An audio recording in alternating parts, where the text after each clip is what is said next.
San Andreas, the fault so famous they made a movie about it. A world-renowned seismologist, Dr. Lucy Jones, says San Andreas isn't the only show in town. There are hundreds of faults in Southern California. Where they are is everywhere. While she says there aren't any new faults they don't know about, at least big ones, scientists do now have much more information about the many faults around us, even those miles below the ground, thanks to lessons learned from two major shakes in the 80s and 90s and new technology. Whittier Narrows earthquake and then the Northridge earthquake both happened on faults that didn't come all the way to the surface and therefore were not recognized until the earthquake happened.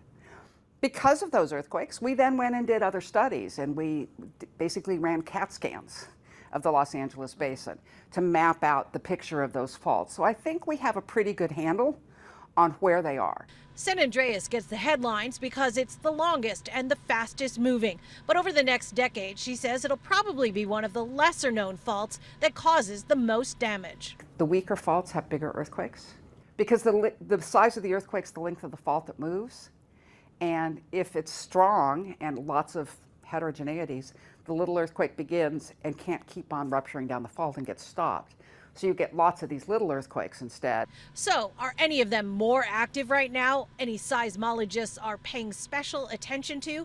Dr. Jones says active is relative when you're talking geologic time. The fastest of them, the San Andreas, is 35 millimeters a year, which is about 1.5 inches.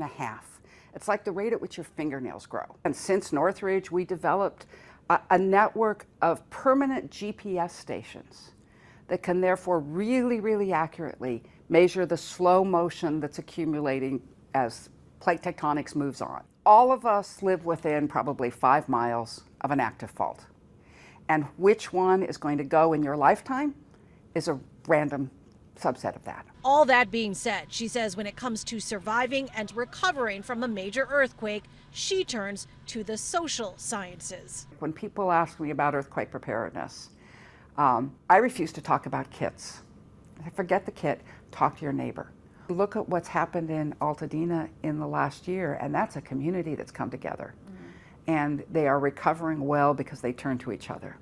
So it gives me a lot of hope that we will do well with the next earthquake if we can learn from Altadena about how to work together.